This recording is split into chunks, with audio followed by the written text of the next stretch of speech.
Buenas tardes.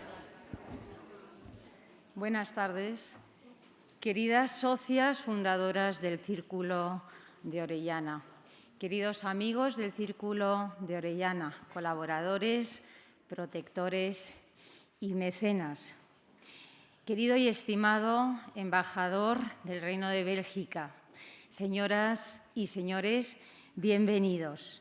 Muchísimas gracias por acompañarnos en este nuevo encuentro del 10º ciclo de Españolas por Descubrir que el Círculo de Orellana desarrolla en colaboración con el Instituto Cervantes desde este espacio tan magnífico que sinceramente ya lo consideramos un poco como nuestra casa.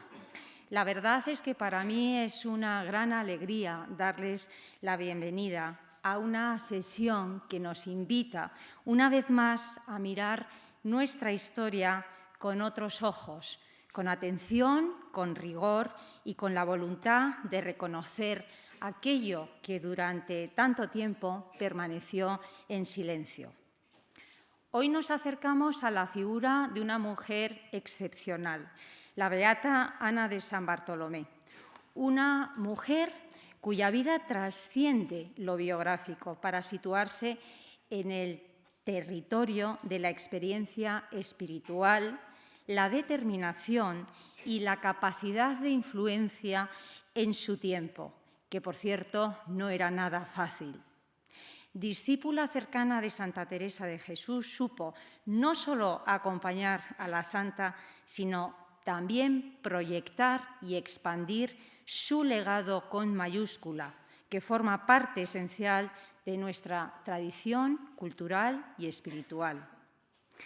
Desde luego, para guiarnos en este recorrido, no hemos podido encontrar a dos personas más magníficas que quienes hoy nos acompañan, Belén Yuste y Sonia Rivas Caballero, ambas muy queridas por todas nosotras, no solamente queridas por el Círculo de Orellana, sino tremendamente admiradas.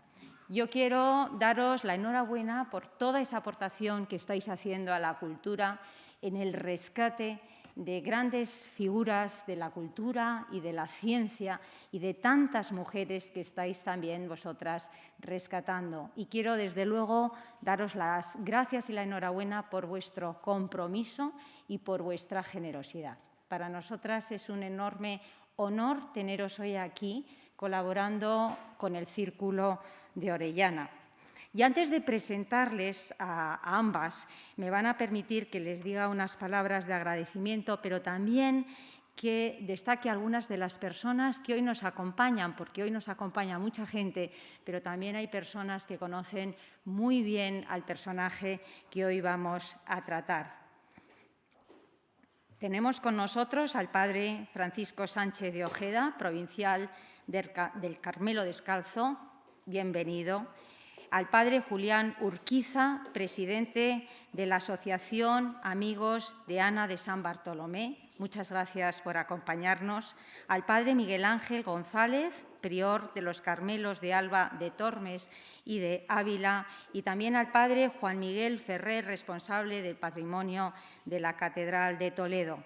También nos acompañan Andrés Garrigo, director de Goya Producciones, y José María Muñoz, subdirector de Goya Producciones, que también conocen muy bien a través de ese magnífico documental que han realizado sobre nuestra protagonista. También quiero saludar a Carmen Hernández Pinzón, sobrina nieta del poeta Juan Ramón Jiménez, que hoy nos acompaña y que además tenemos, el próximo mes con nosotros un personaje muy querido, que es el de Zenobia Camprubí. Y también quería saludar desde aquí a un amigo, querido Walter Daloya, presidente de la Asociación de Amigos de los Museos del Arte Hispanoamericano Fernández Blanco, que llegas desde Buenos Aires. aires. Muchísimas gracias a todos por acompañarnos en una tarde tan especial. En primer lugar, también quiero seguir agradeciendo al Instituto Cervantes por acompañarnos desde hace 8 años. Nosotros empezamos 2 años antes en la Fundación Fernando de Castro, pero llevamos 8 años aquí en el Instituto Cervantes y nos vienen acompañando en este programa de Españolas por Descubrir. Hemos sobrepasado el centenar de encuentros y hemos dado voz ya a más de 100 mujeres que forman parte de nuestra historia y que desde luego no las podemos olvidar. Un proyecto que realmente ha alcanzado un impacto significativo con más de 19.600 asistentes presenciales, más de 1.200.000 visualizaciones de los canales YouTube, más de 70 entrevistas en Radio Exterior de España y diversas publicaciones que recogemos, como es la publicación de la colección Semblanzas que publica el Círculo de Orellana. Pero más allá de esas cifras, lo verdaderamente relevante es que estos encuentros no terminan aquí, en esta sala. No se quedan aquí, sino que continúan generando conocimiento, reflexión y, desde luego, otras muchas actividades que se suceden detrás de estos encuentros. El Círculo de Orellana nace hace 10 años con una vocación clara, la de actuar desde la sociedad civil para visibilizar el talento femenino desde la pluralidad, el rigor y desde la excelencia, y con el firme propósito de generar referentes para nuestra sociedad, para los hombres y para las mujeres de nuestra sociedad y de las siguientes generaciones. Estamos convencidas de que el liderazgo femenino no es una aspiración, es una realidad que aporta valor y de que la diversidad del talento no solo nos enriquece, sino que nos hace como sociedad más justos, más completos y más conscientes. Desde luego, un ejemplo claro de este liderazgo es el caso de nuestra protagonista, Ana de San Bartolomé, y por ello forma parte, cómo no, de nuestras Españolas por Descubrir. Sin más, voy a presentarles de una forma rápida y breve a nuestras protagonistas de hoy. Belén Yuste y Sonia Rivas Caballero comparten una trayectoria sólida y complementaria, marcada por un profundo compromiso con la investigación, la divulgación y la recuperación de figuras esenciales de nuestra historia, de nuestra cultura y de nuestra ciencia. Fruto de esta colaboración han publicado numerosas biografías dedicadas a grandes referentes, como es el caso de Ana de San Bartolomé, una carmelita en Flandes, vida de Ana de San Bartolomé, compañera inseparable de Santa Teresa, pero hay otras más: el Arca de las Tres Llaves, la Reforma de Santa Teresa de Jesús, María Sklodowska-Curie o, por ejemplo, Mujeres Nobles, por terminar con las 2 últimas publicaciones en la editorial Planeta en el año 2024, como es Descubriendo a Cajal y Viva Cajal. Asimismo, han comisariado importantes exposiciones itinerantes, tanto en España como en el extranjero, contribuyendo a acercar al gran público a la historia de mujeres y hombres que han dejado una huella decisiva en el pensamiento, en la ciencia y en la cultura. También, como Teresa de Jesús, como Ciencia con nombre de mujer, Astronautas o María Sklodowska-Curie, una polaca en París, por poner algunos ejemplos. Ambas han sido reconocidas conjuntamente por su labor cultural y de investigación, habiendo recibido la Dama de Honor de Santa Teresa del Cuerpo de Intendencia del Ejército Español en el 2006, el Premio Adobe de Oro de la Cultura y del Arte en el 2012, la Medalla al Mérito de la Cultura de la República de Polonia en el 2013, la Distinción de la República de Francia en las Palmas Académicas del 2016, embajadoras honorarias de la Real Academia Europea de Doctores en el 2021 y unos reconocimientos que sé que a ellas les hace especial ilusión, como ha sido el ser pregoneras en Almendral de la Cañada en el 2005 y Serranas de Honor de la Sierra de San Vicente.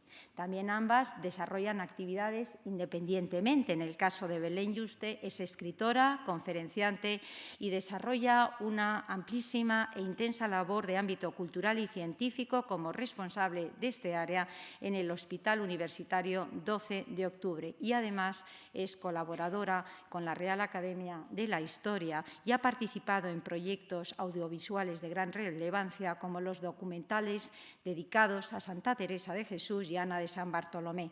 Por su parte, Sonia Rivas Caballero es mezzosoprano, musicóloga, pianista, escritora y empresaria. Su trabajo musicológico realmente yo lo clasifico de excepcional.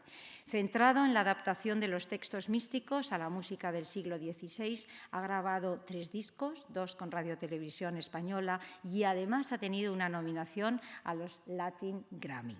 Quiero destacar su gran labor de investigación buscando las melodías que encajasen métrica y estructuralmente en la poesía de Santa Teresa, como podemos ver en algunos de estos maravillosos discos grabados, algo que realmente no se había hecho, creo que en estos 400 años y que, por cierto, entusiasmaron a su santidad el Papa Juan Pablo II, quien te recibió en audiencia. Además, has desarrollado una importante labor como gestora cultural a través de Roca Viva Eventos, tu empresa, y lo único, y ya por finalizar, decirles que ambas comparten una mirada rigurosa y a la vez profundamente divulgativa que nos permite hoy acercarnos con mayor claridad y sensibilidad a la figura de Ana de San Bartolomé. Muchísimas gracias, un honor teneros y deseando escucharos. Gracias.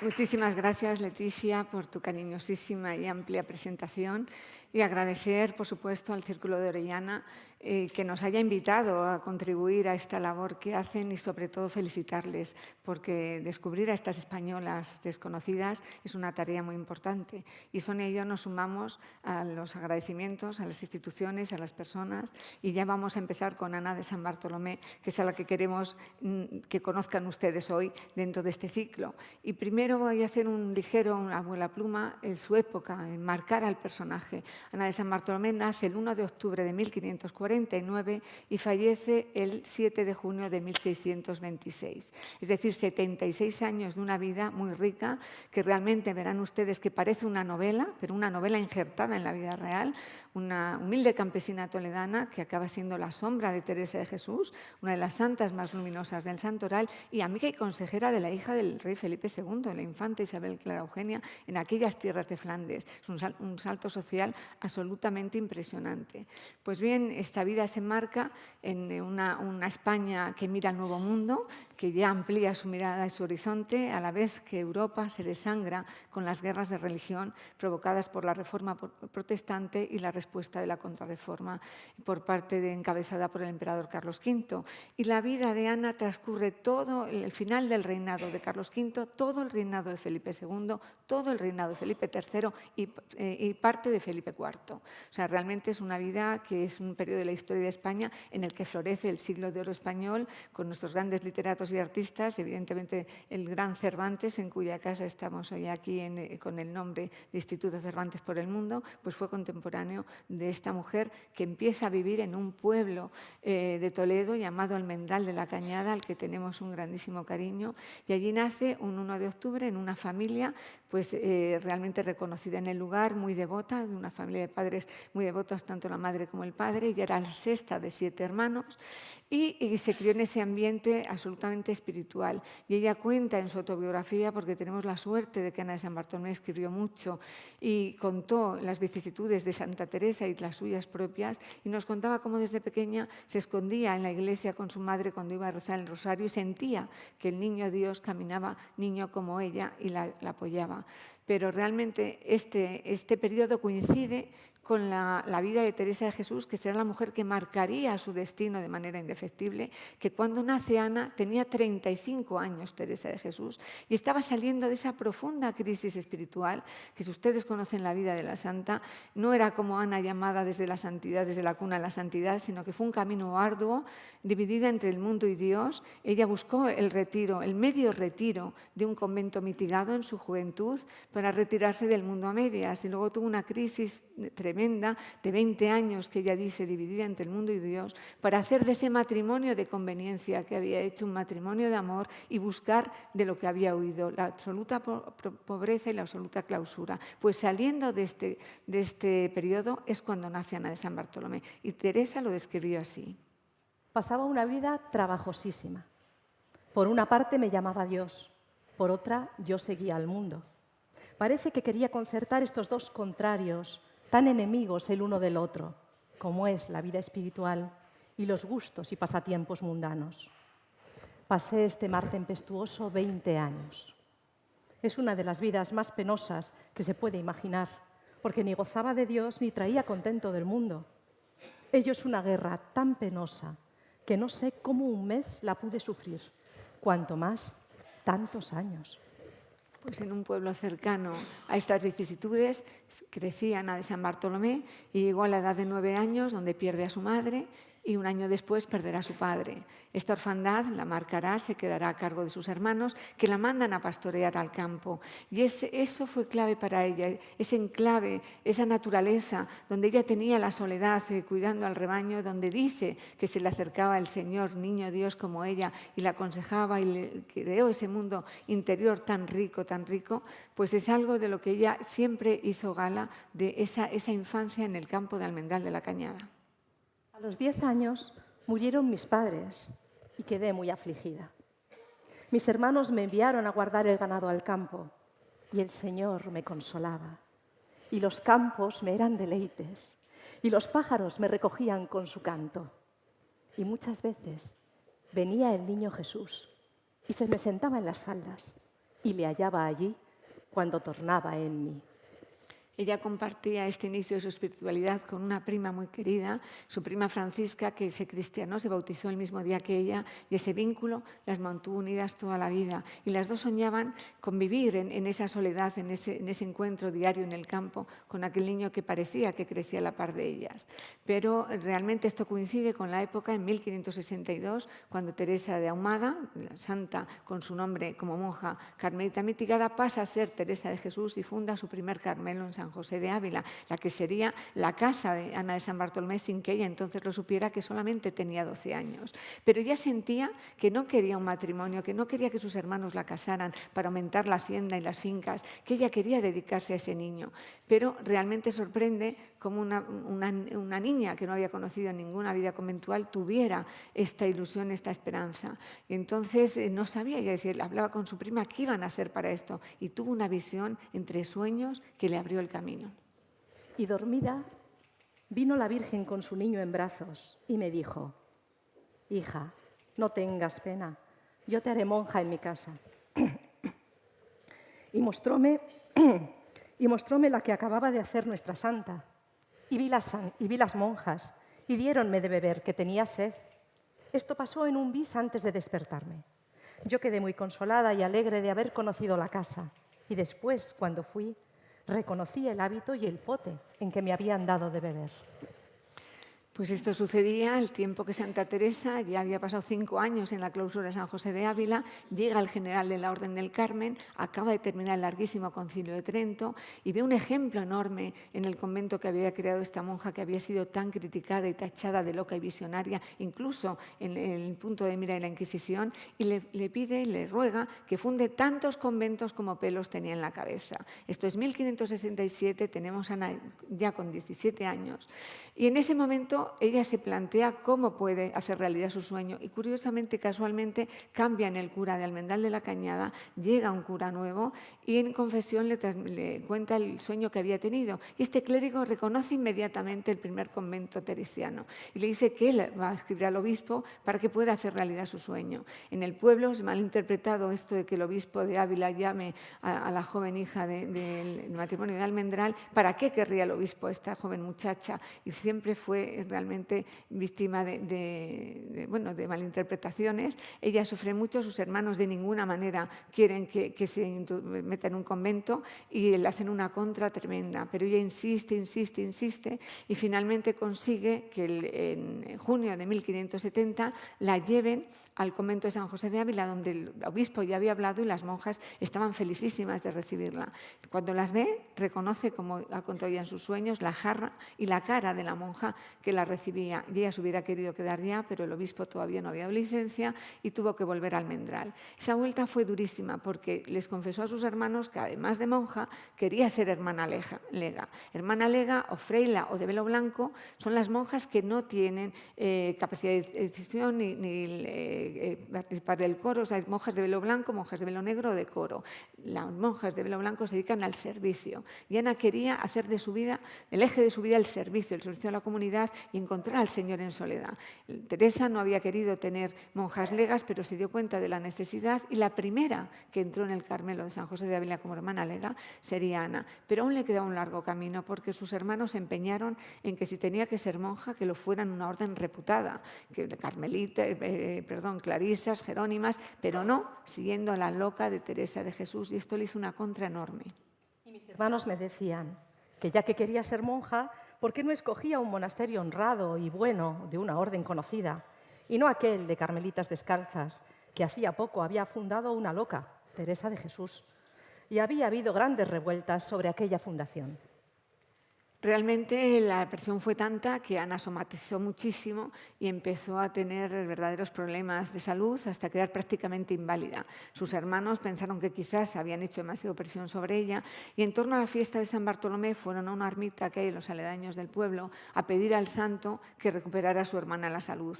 Y el día de su fiesta, el 24 de agosto de 1570, la llevaron en peregrinación y ella cuenta como cuando llegó se sintió totalmente curada. Por eso tomó el nombre de Carmelita de Ana de San Bartolomé. Entonces sus hermanos ya vieron que efectivamente era algo que iba contra natura prohibirle entrar en el Carmelo. Y así, en el 2 de noviembre de 1570, el mismo día que había elegido Santa Teresa para entrar en el Carmelo mitigado, entrará Ana de San Bartolomé en su primer Carmelo descalzo.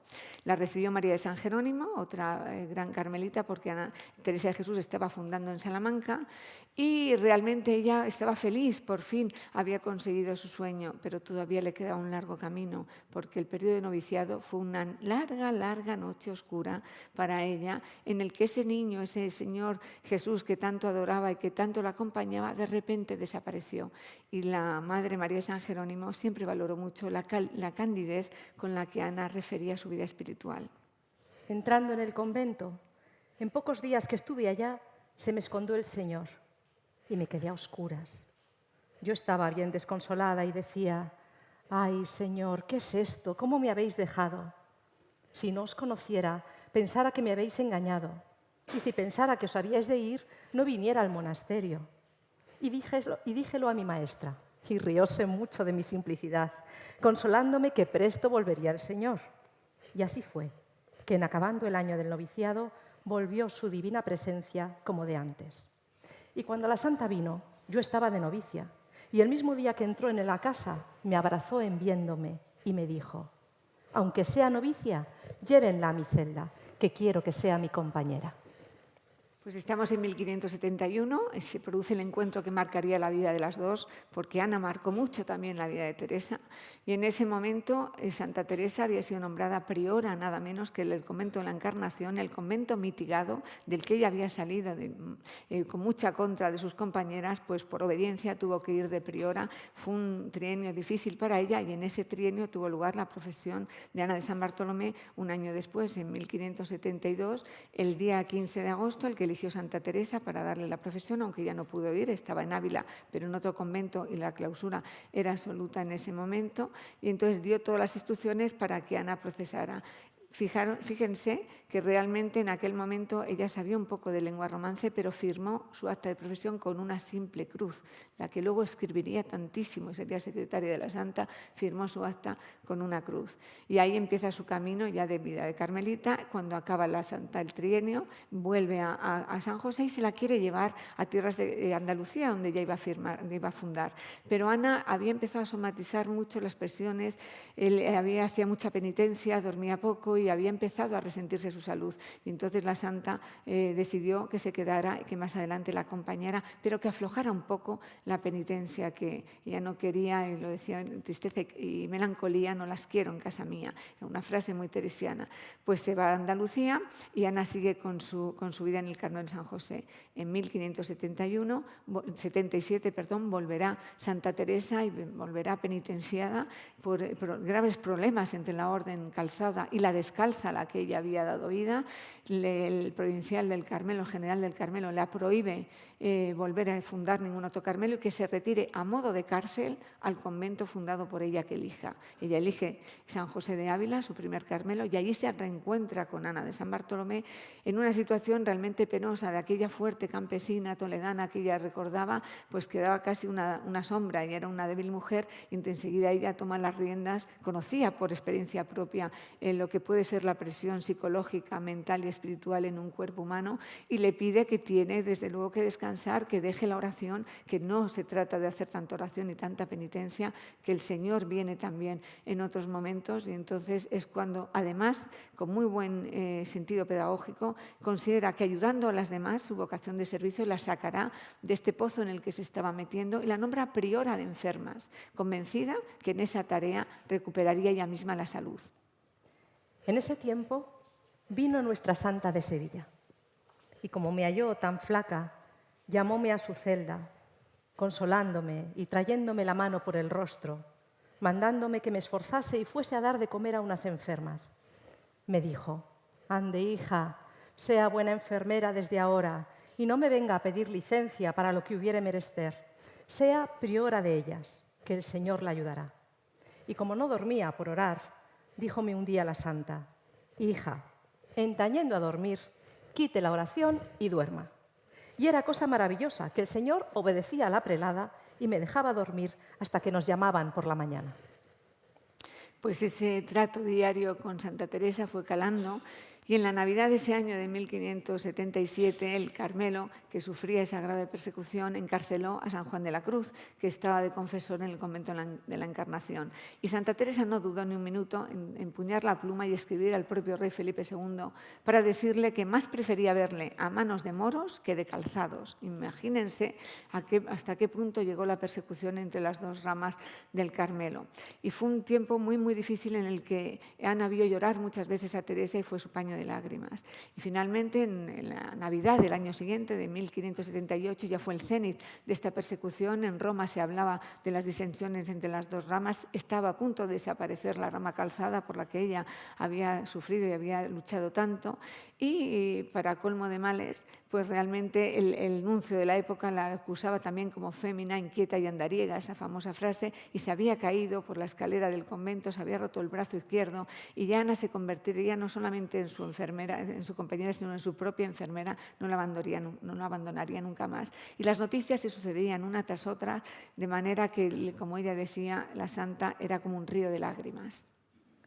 La Santa Madre tenía grandes aflicciones y tan continua guerra que no había acabado de leer una mala nueva cuando venía otra y otras muchas, que parecía que el demonio se hacía cartero y que por el aire traía las malas nuevas sin cesar para mortificarla, porque cada mala nueva le era de género de martirio. Llamábanla los murmuradores fémina inquieta y andariega, y pusieron al rey y a los grandes de su reino y a todo el consejo real en tan grande confusión y pasmo que no sabían si creerlo o no. Hasta en Roma no se trataba de otra cosa. Y yo vi por mis ojos que sus ojos eran fuentes que corrían hasta el suelo. Y por fin el horizonte se aclara en 1579, cuando por fin la permiten salir a ver sus fundaciones, a vigilar cómo iban el resto de sus monjas y a fundar nuevos Carmelos. Y ahí es donde Ana de San Bartolomé pasa a ser andariega de caminos como Santa Teresa y ya su compañera inseparable hasta el final de la vida de Teresa de Jesús. Ella, sobre estos caminos que empiezan a caminar juntas, dejó un gran testimonio. Los 3 años postreros de su vida pasamos penas y trabajos. En ese tiempo se hicieron 4 nuevos conventos y todos los ya hechos visitaba la santa en compañía de esta hermana, que eran distantes unos de otros, que había hartas leguas y tierras que andar y se pasaban los meses enteros. Y llegaron a Salamanca, una de las fundaciones más queridas por la santa, y cuando estaban allí tenía mucha correspondencia y le dijo si la podía ayudar, pero Ana, como les he dicho, apenas sabía escribir, pero ella con una gran confianza le dijo, deme donde aprender y escribiré. Y así es como se convirtió en secretaria de Teresa de Jesús. Hallábase la madre fatigada por tener muchas cartas que responder y me dijo, si tú supieras escribir, me ayudarías a responder estas cartas. Y yo le dije, deme vuesa reverencia una materia por donde aprenda de su letra, que a imitación de ella aprenderé. Y la Santa Madre me escribió 2 renglones de su mano y diómelos. Y a imitación de ellos escribí una carta aquella tarde a las hermanas de San José de Ávila. Y desde aquel día escribí y ayudé a responder las cartas que la Madre recibía, sin haber tenido maestro, ni aprender a escribir de persona alguna, ni haberlo aprendido jamás, y sin saber leer más que un poco de romance. Y la santa una vez escribió, Ana de San Bartolomé no cesa de escribir, harto me ayuda. Y así empezaron su camino y la primera fundación nueva que hizo con Ana fue Villanueva de la Jara. Y Ana se quedó absolutamente impresionada cómo por los caminos la gente la esperaba y cómo incluso sacaban al ganado para que también bendijera al ganado de las posesiones que tenían por el camino.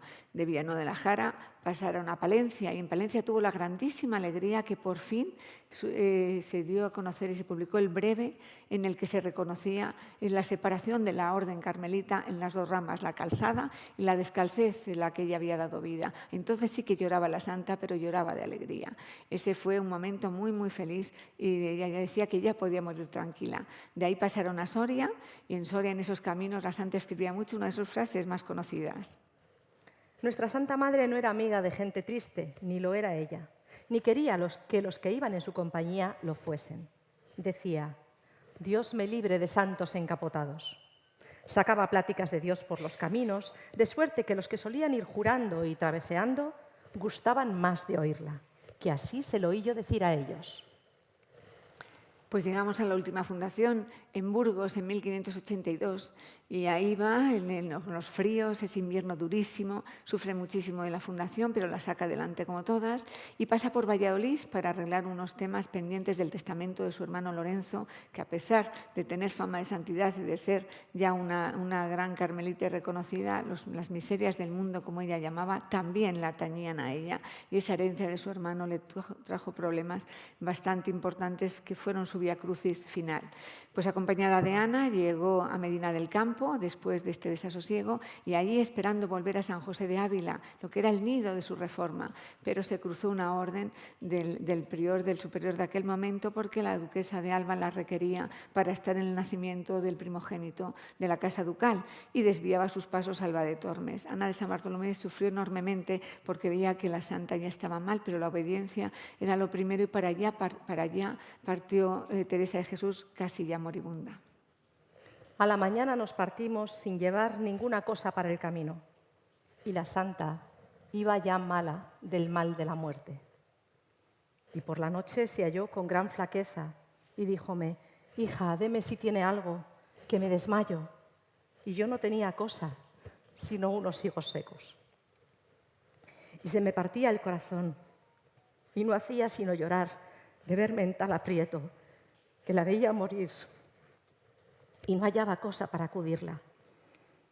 Ella me dijo con la paciencia de un ángel, no llores, hija, esto quiere Dios ahora. Y por el camino supieron que ya había nacido el heredero. Y la santa contestó: ya no es menester la santa. Pero ya no podía volver a Ávila, se encontraba mal y llegó a su Carmelo de Alba de Tormes. Allí pasaría los últimos días. Ana no se separaba ni un momento de ella y ella quería volver a San José de Ávila, pero ya se dio cuenta que no, que ya su vida terminaría en su Carmelo de Alba de Tormes. Y así sucedió. Los 5 días que estuvo en Alba antes de morir, yo era más muerta que la misma santa. No me apartaba ni un momento de ella. Pedía a las monjas que trajesen lo que era menester. Yo se lo daba, porque en estarme allí la daba consuelo. Y el día que murió, que no podía hablar, la puse toda de limpio, tocas y mangas, y por señas me lo agradecía. Y díjome el padre que me fuese a comer algo, y en yéndome no sosegaba la santa, sino mirando a un cabo y a otro. Y díjole al padre si me quería, y por señas dijo que sí. Y llamáronme. Y viniendo, que me vio, se rió, y me mostró tanta gracia y amor, que me tomó con sus manos y puso en mis brazos su cabeza. Y allí la tuve abrazada hasta que expiró, estando yo más muerta que la misma santa. Pues así fue la muerte de Santa Teresa, que tenemos el lujo de que Ana de San Bartolomé lo contara en sus biografías paso a paso, y la pueden seguir en sus obras que están publicadas. Y ahí Ana no sabía qué sería de ella. El día siguiente del entierro ya tuvo que volver a su Carmelo, porque ella pertenecía al Carmelo de San José de Ávila, y allí sería la sombra de María de San Jerónimo, aquella monja que tomó su profesión como lo había sido Santa Teresa. La acompañó a las fundaciones de Madrid, para que ya estaba hecha la fundación de Madrid, pero fue nombrada priora María de San José y vino con ella, María de San Jerónimo, y también fundaron juntas la de Ocaña. Y María de San Jerónimo, como pasó a Santa Teresa, murió en brazos de Ana de San Bartolomé. Y ahí es otro de los grandes momentos de la vida de la beata. Y en 1604 llegará el cardenal francés Pierre Berulle al Carmelo de Ávila a solicitar monjas primitivas, las primitivas carmelitas, para que fueran pilares, como lo habían sido en España, del Carmelo descalzo francés. Isabel de Santo Domingo, una de las grandes carmelitas, querían que fuera ella, se encontraba ya muy mayor y fue la que aconsejó que fuera Ana de San Bartolomé. Pero no olviden que era una monja de velo blanco, no tenía ninguna capacidad de decisión. Y de hecho la santa, los últimos años, quería darle el velo negro porque veía en ella una mujer de gran valía para ampliar su obra. Pero Ana nunca lo quiso, nunca lo aceptó, porque ella quería servir, no quería cargos ni tomar decisiones. Pero Isabel de Santo Domingo la vio tan capacitada que la recomendó. Y las reticencias se fueron quitando cuando todo el mundo comprobó que era la reliquia viva de Santa Teresa. Cuando Ana vio que la iban a elegir, se sintió absolutamente acongojada, porque vio claro que iba a tener que abandonar su velo blanco. Y es ella la que recomienda que elijan a otra gran carmelita, Ana de Jesús, que beatificó hace muy poco tiempo el Papa Francisco I, precisamente en Bruselas, en una gran ceremonia. Pues es Ana de San Bartolomé la que pide que sea esta gran carmelita, que la santa también adoraba, la que capitanee esta expedición. Y así saldrán en agosto de 1604 Ana de San Bartolomé, Ana de Jesús como capitana y otra serie de carmelitas pioneras para fundar en Francia, donde llegan a París en octubre de ese año. Paran en Saint-Denis, a la entrada de París, y allí la recibe la princesa de Longuevin, que es la que había realmente financiado y patrocinado con el rey, su primo, esta fundación teresiana, y pocos días después llegan a la que sería la sede del Carmelo, donde iría la reina María de Médicis, y enseguida las fundaciones, las vocaciones carmelitas empiezan a surgir en aquel primer Carmelo, y ya no tiene más remedio. Ana de Jesús ya era la priora de París, hacía falta una nueva priora, y por imposición, ya por obediencia, tuvo que aceptar el velo negro de manos extranjeras, algo que Ana sufrió mucho, pero lo aceptó y fue priora del Carmelo de Pontoise. Fue un periodo muy feliz en su vida, 9 meses, hasta que Ana de Jesús es elegida priora de Dijon, y entonces queda libre el priorato de París y la reclaman para ser priora en París.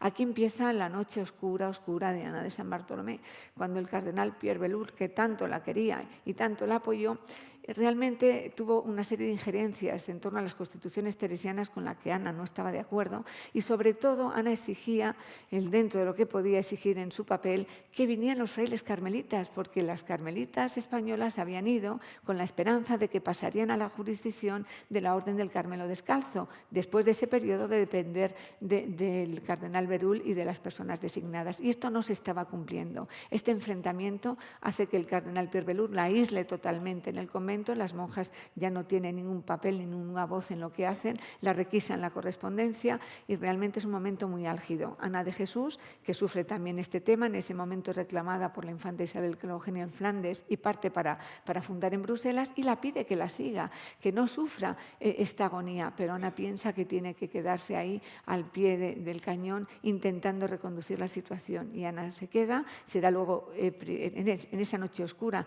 es cuando escribe un maravilloso poema que ella deja reflejado al estilo de Santa Teresa en su biografía, que es un reclamo al Señor en esas horas de dolor, que se llama Si ves mi pastor. Y estando una vez en mi celda con grandes aflicciones, hice estas coplas, que no sé cómo me vino a la memoria, que me entretuve con ellas. Si ves mi pastor, háblale llorente, dile mi dolor, mira si lo siente. Dilo con cuidado y bien dicho, pastor, que porque ha cerrado así mi corazón, y siendo el Señor así se me ausente, dile mi dolor, mira si lo siente.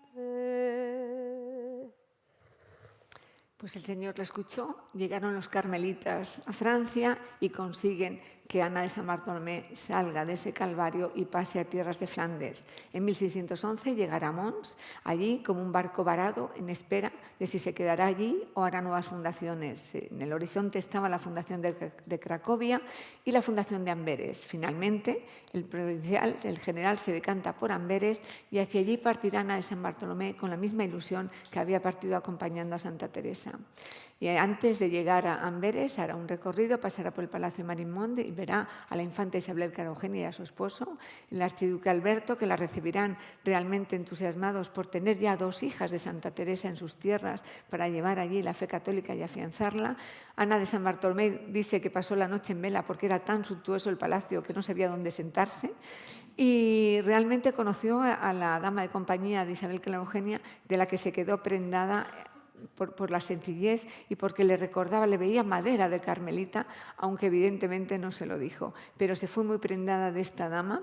Y después pasó por el Carmelo de Bruselas y curiosamente Ana de Jesús, que sabía ya de los sufrimientos de Ana de San Bartolomé y de lo muchísimo que la quería la santa, la recibió con un Te Deum, con la capa blanca y velas en las manos, como se recibía la santa en sus fundaciones. Esto fue una emoción enorme para Ana de San Bartolomé, que había sido tan cuestionada como hermana de velo blanco para capitanear la expedición francesa, y que Ana de Jesús le hiciera este reconocimiento fue realmente muy entrañable. Y Ana, que todo lo daba, llevaba una cruz de Caravaca de madera que llevaba Santa Teresa en el momento de su muerte y que ya la llevaba prendida al rosario. Se lo quitó y se lo regaló a Ana de Jesús. Y desde entonces todas las prioras del Carmelo de Bruselas llevan el relicario en la cruz de su rosario, la cruz con la que murió Santa Teresa.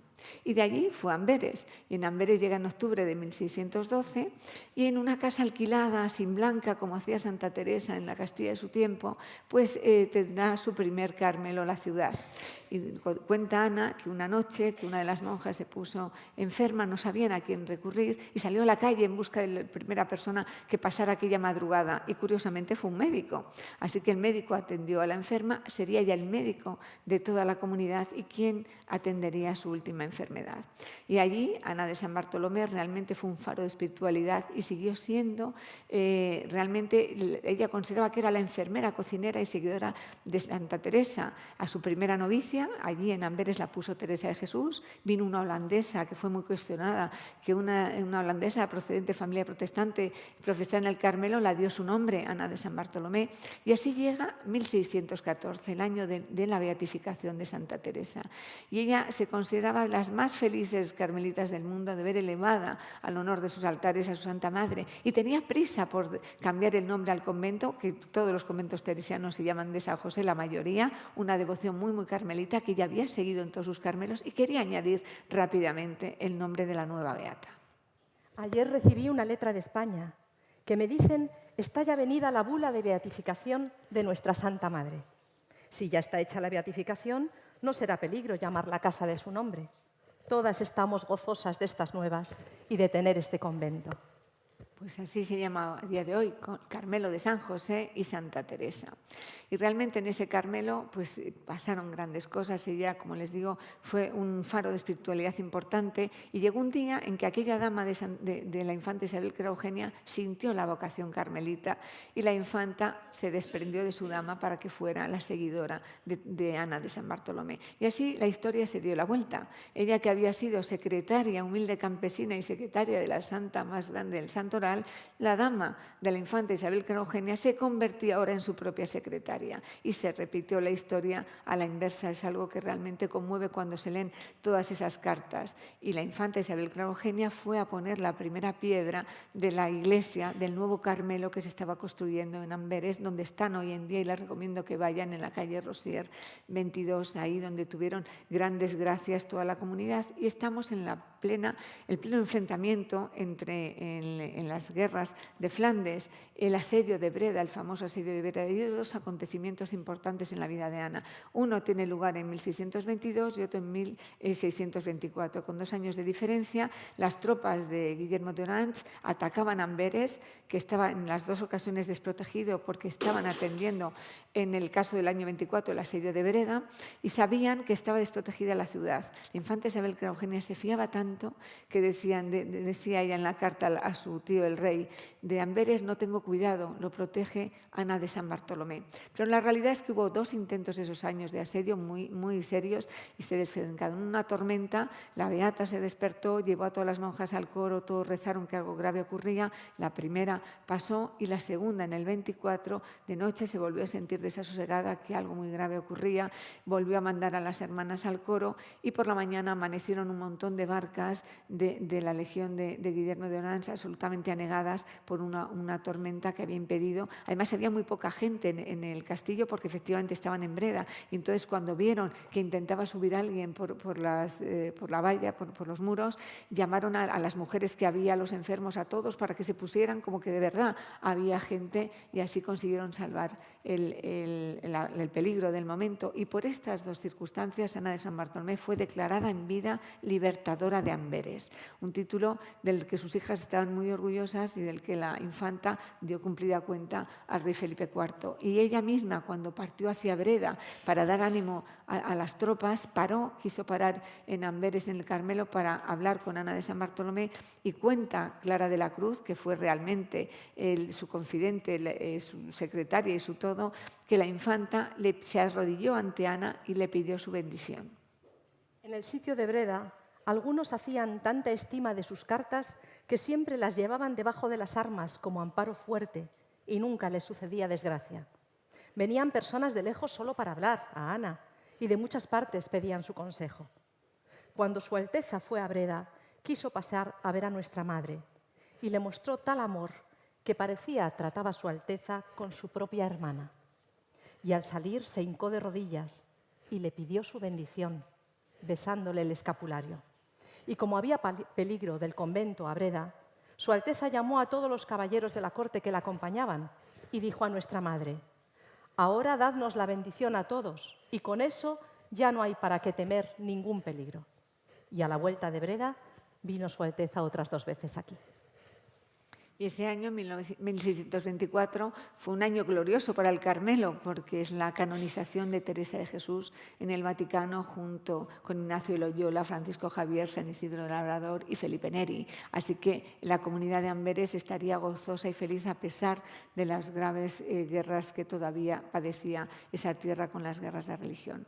Y ya llegamos a los últimos años de la vida de Ana, y es muy curioso cuando escribía porque su prima Francisca, aquella que les conté que bautizaron juntas, siguió sus mismos pasos y fue carmelita, pero carmelita en el Carmelo de Medina del Campo. Tuvo la suerte de volver a verla siempre que pasaba por allí, junto con Santa Teresa, pero envidiaba esa vida de auténtica clausura que había tenido ella, en lugar de la que tenía Ana, que consideraba que era andariega de caminos españoles y extranjeros, y tuvo que penar como Santa Teresa por los caminos, mientras que su prima había sido salvaguardada por la vida de auténtica clausura. Siempre la escribió, mantuvieron ese vínculo, y curiosamente el año de su muerte le había escrito diciendo que esperaba del Señor la gracia que las había bautizado juntas, de que las llevara de este mundo juntas. Y es una carta muy curiosa. Jesús sea en el alma de mi carísima hermana. Por aquí son los más bravos hielos. En sacando las manos con los libros en el coro, se quedan tumidas. Y en la pluma escribiendo se hiela la tinta y se queda como vidrio. En casa, gracias a Dios, tenemos harta leña que se pasa razonablemente. Nunca se ha mudado en mí el amor que le tengo desde el primer día que el Señor nos unió en el agua del bautismo. Esto ruego a mi carísima hermana, pida a Dios que no la lleve del mundo sin mí. De Amberes, de este convento de Santa Teresa y San José. Pues no pudo ser. Francisca se fue 3 meses antes que ella, en febrero de 1626. Ana iniciaba ya la recta final de su camino. Realmente parece una apoplejía, un ictus severo, en el que necesitaba continua atención. Ella no quería estorbar a la comunidad y sí que le pedía que le cantaran, le recitaran el famoso cántico de San Juan de la Cruz, ¿a dónde te escondiste, amado?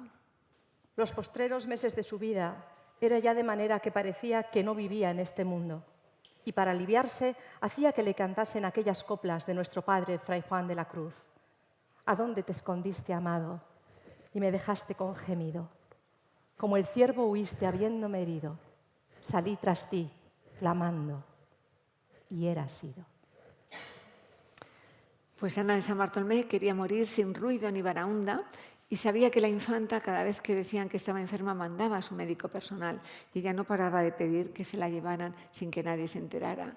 Y el 5 de junio empezó a estar enferma de gravedad, llamaron al médico de la comunidad, aquel que ella había encontrado aquella noche, aquella madrugada, y fue, y pensaron, bueno, tuvo una ligera mejoría que iba a superar la madrugada. El día 7 de junio empeoró, pidió una reliquia de la Santa Madre, quería morir con algo de su Santa Madre, y que rezaran Ave Marías a todas las monjas que estaban por ella, que pidieran una Ave María por ella y por su alma. Llamaron al médico, al que ella apreciaba muchísimo, al prior del Carmelo, y con sus monjas y con estas 2 personas abandonó el mundo un domingo, fiesta de la Santísima Trinidad, de la que era muy devota, el atardecer de aquel día 7 de junio de 1626, del que se cumple este año 400 años, por eso Bélgica y España estamos conmemorando su figura. Y realmente fue sorprendente la cantidad de gente que acudió al Carmelo de Amberes para venerar sus restos. Se pasaron miles de rosarios por el cuerpo de Ana. Se produjo el primer milagro, una madre que su niña se había caído y casi se había descoyuntado la cabeza y la daban por desahuciada, fue corriendo a los pies de la beata, y cuando volvió a su casa la niña estaba jugando con entera normalidad. O sea que en el mismo día de la muerte de Ana, y de esto dejó constancia Clara de la Cruz. Después de su muerte, todo el tiempo que su santo cuerpo estuvo en la reja, parecía una procesión continua. Hicieron pasar más de 20.000 rosarios. Casi toda la villa, acudió a ver su santo cuerpo. Y 8 días después de su muerte se hicieron sus honras en Bruselas, con asistencia de toda la corte, que parecía más día de fiesta de canonización que de memoria de muerte. Realmente pensar que la Catedral de Bruselas, donde poco tiempo antes habían sido los funerales solemnes del emperador Carlos V o de la reina inglesa María Tudor, que estuviera la corte presidida por la infanta en el funeral de la humilde campesina toledana, pues realmente es algo que impacta mucho. Y esto es algo que el proceso de canonización empezó enseguida con mucha prontitud. Hubo 2 milagros que se consideraron para el proceso. Uno, la propia reina María de Médicis, que entonces vivía en aquellas tierras, padeció un tifus realmente mortal, y llamaron a la priora de Gante para que les llevara la capa de carmelita que tenían de Ana de San Bartolomé. Le impusieron la capa blanca de Ana de San Bartolomé, entró en un sopor tremendo que pensaban que se moría, y pasado ese sopor recuperó totalmente la salud y pidió salir en carruaje por las calles de Gante para que el pueblo viera que había sido absolutamente un milagro. Ella, junto con la infanta Isabel Clara Eugenia, ha sido una de las grandes defensoras ante el Vaticano de la causa del proceso de Ana de San Bartolomé. Y el segundo milagro fue de un fraile carmelita de Amberes, que recuperó también la salud de una manera milagrosa, y sirvieron para iniciar el proceso. El problema es que las vicisitudes políticas que atravesó Flandes fueron muy complejas hasta el año 1830, en que se constituye y se crea el Reino Católico de Bélgica, y entonces se retoma con fuerza el proceso de Ana de San Bartolomé, que concluirá con la beatificación en plena Primera Guerra Mundial el 6 de mayo de 1917. Realmente fue un día de gloria para todo el Carmelo. Fue la única ceremonia que se llevó a cabo en el Vaticano durante la guerra. Realmente declaraba como defensora de la paz por su papel de libertadora de Amberes. El Papa en el breve aludió a ella como defensora de la paz y decía que había cumplido lo que la santa ya decía, porque Santa Teresa decía: Ana, Ana, tú eres la santa, yo tengo la fama. Así que había llevado a los altares a quien ya había canonizado Santa Teresa. Y realmente ese día fue un día de gloria porque se ilumina, si ustedes van al Vaticano, a la iglesia, a la basílica, verán que nada más entrar a la derecha está la imagen de Santa Teresa, y allí es la primera santa que recibe, el primer santo santa que recibe al visitante, y se iluminó con luz artificial y con guirnaldas de flores para la beatificación de su hija. Y la gloria de Bernini por primera vez se iluminó también, de manera que quedó toda iluminada la imagen de Ana de San Bartolomé, y quisieron que la Santa Madre también lo celebrara. Ahí la Embajada de España celebró también, no pudieron ir prácticamente, porque evidentemente Europa estaba en guerra, no se podía ir entonces a Roma, pero sí el rey Alfonso XIII mandó un telegrama que todavía se conserva, por supuesto, en la embajada, y allí los carmelitas lo celebraron con auténtica devoción y bueno, realmente fue una fiesta grandísima. Y desde entonces esperamos su canonización, que esperamos que se cumpla. Para eso se creó la Asociación de Amigos de Ana de San Bartolomé, que el padre Urquiza creó, y los cantos que Sonia ha llevado por el mundo, había gente que se acercaba para dar dinero, para apoyar la causa de canonización, y así llamó a Roma, y en Roma le dijeron que se creara una asociación para promover la causa, y en ese tema está luchando el Carmelo Descalzo para concluir este proceso y que podamos verla ya definitivamente en el honor de los altares como santa. Pero desde luego santa, como decía Santa Teresa, lo es. Espero que hayan disfrutado de esta conferencia. Les vamos a pasar ahora unas imágenes para fijarles la figura de Ana de San Bartolomé, que, como les decía, es una vida de novela. Aquí tienen el cuadro de Isabel Guerra, que luego verán. Este es el convento. Espera, vamos a ir porque esto se ha puesto, pero hay que ir al principio. Aquí tienen un óleo de Eugenio Sánchez López Berrón, un grandísimo artista, que es la fachada de San José de Ávila, como está hoy en día, y el sello que dedicó Correos con motivo del 4º centenario de la fundación, el 24 de agosto de 1962. Ahí es donde entra el primer Carmelo que funda Santa Teresa y la puerta a arreglar que cruza Ana de San Bartolomé para iniciar su vida de clausura. Esta es la cocina, que se conserva prácticamente intacta, no se puede ver porque es clausura, solamente pueden entrar las personas consagradas y donde oró el Papa Juan Pablo II, y ahí está la famosa frase de entre los pucheros anda el Señor, y Santa Teresa está extasiada cocinando, pues Ana era su cocinera y ahí sí que estaba día a día. Aquí tienen los grabados de Amberes, una colección muy importante, que además es de las pocas que se conserva el dibujo preparatorio y el grabado final. El dibujo preparatorio se conserva de los 4 grabados en el Carmelo de Amberes y el grabado se conserva en el Carmelo de Múnich. Aquí tienen en la escena en la que le pide que sea su secretaria, que escriba, conteste sus cartas y se convierta en su secretaria en Salamanca en 1579. Aquí tienen del mismo autor, Eugenio López Berrón, la fachada de Alba de Tormes, donde terminó la vida de Teresa de Jesús en brazos de Ana de San Bartolomé. Está igual, la fachada es absolutamente igual. Aquí tienen la cruz de Caravaca, en las que les conté, con la que murió Santa Teresa y que Ana de San Bartolomé les regalaría a Ana de Jesús en Bruselas, y que llevan todas las prioras, como ven, en el rosario como relicario. Esta es Ana de San Bartolomé con velo blanco, cuando ya se aproxima el mandato de ir a Francia, y la santa se le aparece diciendo que no tema, que la ayudará. Una de las alpargatas que conservan en Amberes de Ana de San Bartolomé, que fue andariega de caminos, y bien que fue andariega como la santa, y un retrato original de Otto Benius, el que fue maestro de Rubens, porque Rubens tuvo el taller muy cercano al Carmelo de Ana de San Bartolomé, coincidieron en la época, y si van a Amberes no dejen de ver las tablas de la catedral, que son una maravilla. Este es el único retrato original que tenemos de los últimos años de la beata. El Carmelo de Amberes, esta puerta que da acceso a la clausura, es lo que ella llamaba la puerta del paraíso. Vengan a cruzar la puerta del paraíso. Y aquella es la priora, en aquel momento, en la celda que fue de Ana de San Bartolomé, la madre Margarita. Aquí, libertadora de Amberes, cuando les decía que ante el asedio protestante, ella con sus oraciones consideraron que libró la batalla y huyeron las tropas de Guillermo de Nassau, de Orange.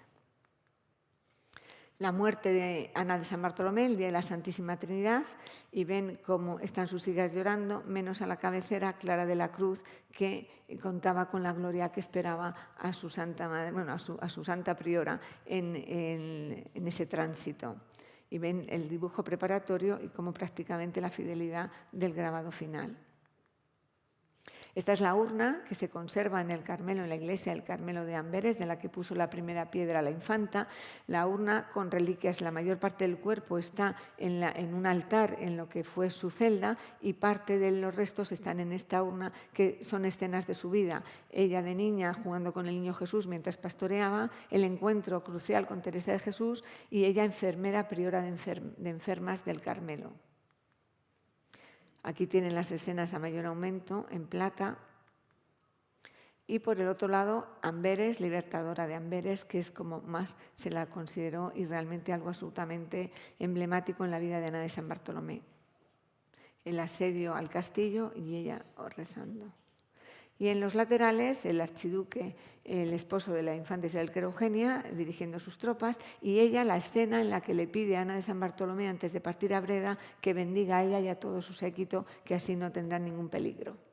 Y el medallón de los archiduques. Este es el Observatorio Romano anunciando la beatificación de Ana de San Bartolomé con todas sus virtudes. Y aquí la ceremonia que les decía, que por primera vez se iluminó la gloria de Bernini, y se pone, como siempre, se pone el pendón, el cuadro del nuevo santo, el nuevo beato. En este caso, pues la gloria de Ana de San Bartolomé, ese 6 de mayo de 1917, en plena Primera Guerra Mundial, como defensora de la paz. Esta es la exposición que hicimos en Casa de América con motivo del centenario, el 5º centenario del nacimiento de Santa Teresa, en el que, por supuesto, se destaca la vida de Ana de San Bartolomé junto a Teresa de Jesús. Y este es el rincón dedicado a Ana, y con manuscritos, y una de las reliquias importantes que nos cedieron de Amberes y que se conserva en el Carmelo de Madrid, de la calle General Aranaz, parte de su capa blanca, de su escapulario y una carta manuscrita. Estas son las obras que realmente el trabajo ingente que ha llevado a cabo el padre Urquiza durante 52 años consiguió recuperar todos los escritos de Ana de San Bartolomé. Bueno, todos, hay algunos que se habrán perdido con el paso del tiempo, pero la mayoría de los escritos han sido publicados y editados por el padre Julen Urquiza, que también sacó a la luz los procesos de beatificación y canonización, es decir, donde declaran las personas que convivieron con ella y que la conocieron, y declaran cómo era, porque hemos sabido muchas de las cosas de Ana de San Bartolomé. La biografía de una carmelita en Flandes, luego pequeños libros también. La Carmelita en Flandes ha sido traducida al francés para llegar a Francia, y La vida en imágenes de Ana de San Bartolomé, un estudio de Ana Ruiz Zapata, una gran historiadora, miembro de la asociación, junto con el padre Urquiza, que ha hecho el estudio de esos grabados y dibujos que les hemos contado. Y realmente Ana de San Bartolomé, cualquier estudioso de Santa Teresa, tiene que llegar a ella, porque ella cuenta en su vida lo que no contaba Santa Teresa de los muchos padecimientos que tuvo, porque la santa por pudor no lo contaba, pero Ana, por darle luz, contó cómo fue la vida de la santa. Estos son los 3 discos de Sonia, que llegó a la final de los Grammy, con el primero con Coloquio de Amor, y que han difundido los poemas de Ana de San Bartolomé al unirlos a los de Santa Teresa y San Juan de la Cruz, los grandes místicos del Carmelo, a los cuales les va la zaga, pues fue un lanzamiento importante de su figura. Y aquí tienen, en el 4º centenario del Carmelo de Amberes, celebrado en 2012, peregrinaron la urna de Ana de San Bartolomé desde el Carmelo a la catedral, y aquí tienen al obispo de Amberes incensiando la urna. Realmente, de manera extraordinaria, salieron las carmelitas de la clausura, no solamente de Amberes, sino de los conventos de Europa que quisieran salir. Se les permitió ir a esta ceremonia, fue absolutamente increíble, y esperamos, si Dios quiere, que el 7 de junio de este año, que se cumplen los 400 años de su muerte, volverá a haber esta ceremonia en la catedral de Amberes. Pues será presidida por el mismo obispo. Ahí tienen las tablas de Rubens, que les decía que no dejen de ver, y será una misa solemne, y el día antes, el sábado 6, Sonia ofrecerá el recital teresiano de los 3 grandes del Carmelo: Teresa de Jesús, Juan de la Cruz y Ana de San Bartolomé. Este es el documental que ya ha recogido la vida de Ana de San Bartolomé, basado en la biografía Una Carmelita en Flandes. Y este es el cuadro que Isabel Guerra, la gran pintora cisterciense que quiso contribuir, ella decía que pintaba a menudo con los discos de Sonia, y que ella quería contribuir también con su arte a difundir a esta figura, y que pensaba que el momento más emblemático en la vida de Ana sin duda fue la muerte de Santa Teresa en sus brazos, y que eso es lo que ella quería representar. Y es lo que representa en el momento que la santa fallece, que es 4 de octubre de 1582, florece un almendro seco que había junto a la celda donde ella falleció. Por eso le ha llamado el almendro floreció, en representación de ese almendro seco que milagrosamente floreció, y un aroma desconocido que nunca más no han sabido definir a qué era, se esparció por todo el convento, y que declaran muchas monjas y muchas personas en los procesos de la santa: el almendro que florece y el aroma que se dispersa. Y esta es la contribución de Isabel Guerra en la difusión del personaje. Y Sonia quiere despedir la conferencia con un poema de Ana de San Bartolomé titulado 2 palomas vuelan hoy, que escribió para la entrada de 2 hermanas a su querido Carmelo de Amberes, y siguiendo la tradición teresiana de festejar con cantos la llegada de nuevas hijas, le dedicó ese poema 2 palomas vuelan hoy. 2 palomas vuelan hoy con un vuelo soberano hasta el nido del amor, a donde se han reposado. En el nido se han entrado buscando ya su vivir, porque más quieren morir que vivir lo acostumbrado. En este vuelo tan alto, ¿quién les ha dado la fuerza? El amor tiró la flecha con que las ha enamorado. Gracias. Bueno, lo has hecho fenomenal, corazón. Muchísimas gracias. Bueno, sí, intentamos.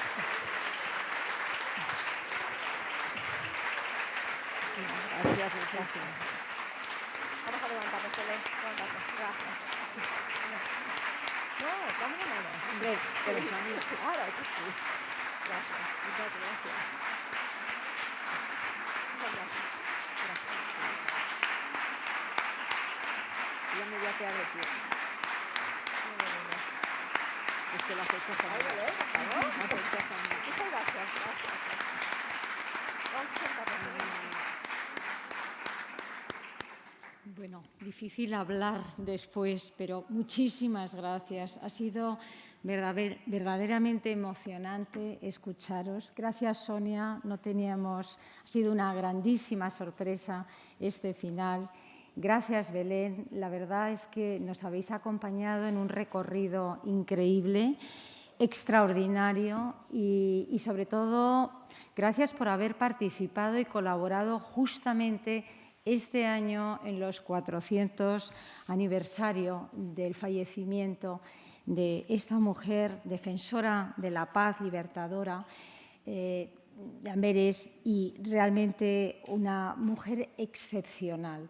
Así que ha sido un lujo enorme el haber podido contar con vosotras. También quiero dedicarle unas palabras al padre Urquiza, porque realmente todo el trabajo que ha realizado durante tantísimos años, yo creo que es digno de conocerse. Sé que mucha gente lo conoce, pero no habíamos tenido la oportunidad de tenerle aquí con nosotros, y también quiero agradecer todo ese esfuerzo, esa investigación, ese trabajo por dar a conocer esta mujer maravillosa que es Ana de San Bartolomé.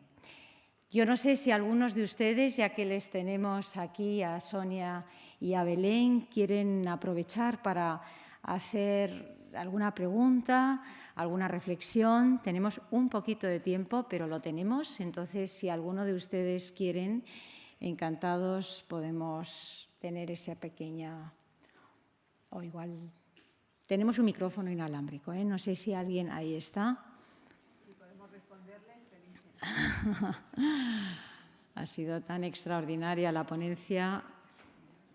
Sí, aquí hay una persona que quiere hacer una intervención en primera fila. Sí, pues nada, muchísimas gracias y enhorabuena, que ha sido una maravilla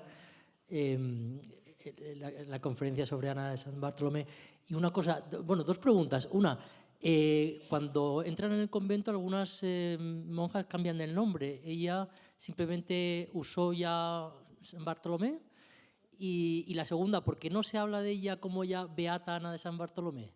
Pues porque a veces a los santos se les llama Santa Teresa tal, Beato parece que es como Beata, más, y suele ser conocida como Ana de San Bartolomé o la Beata Ana de San Bartolomé, pero es verdad que se usa más en santos que en beatos, yo creo, es mi opinión.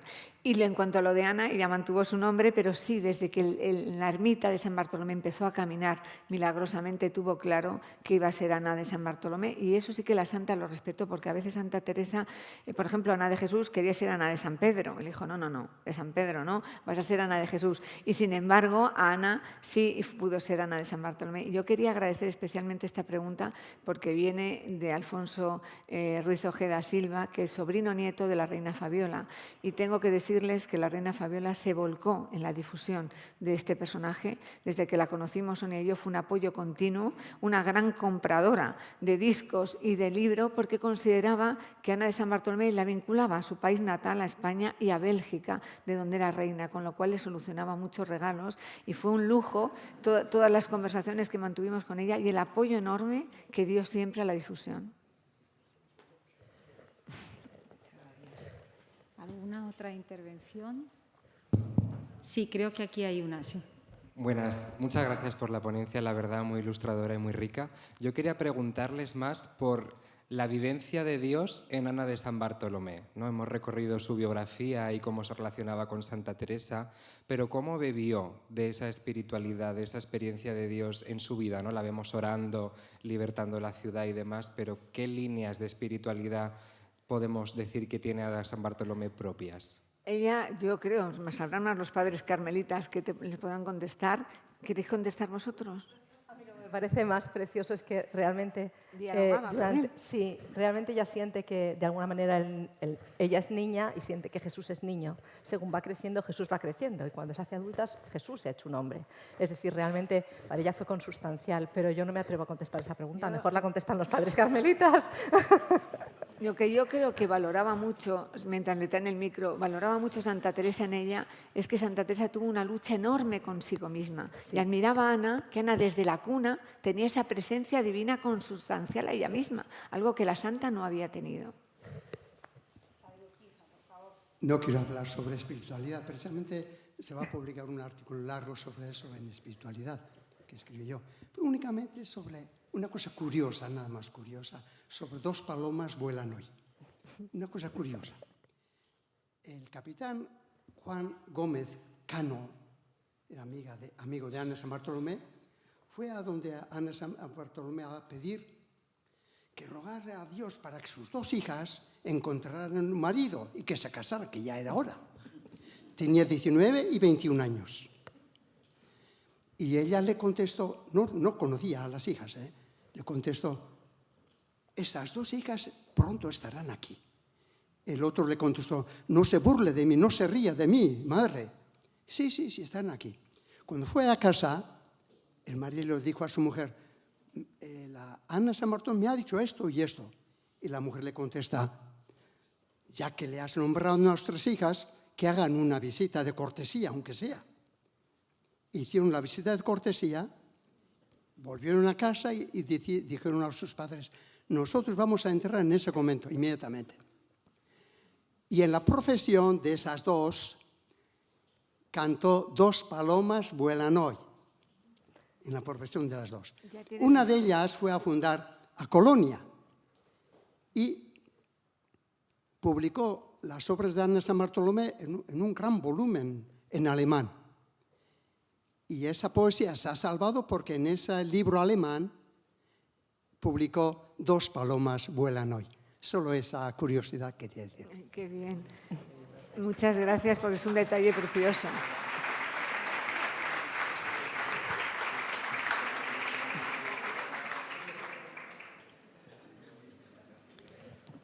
No sé si alguna intervención ¿Tienen alguna más. pregunta más?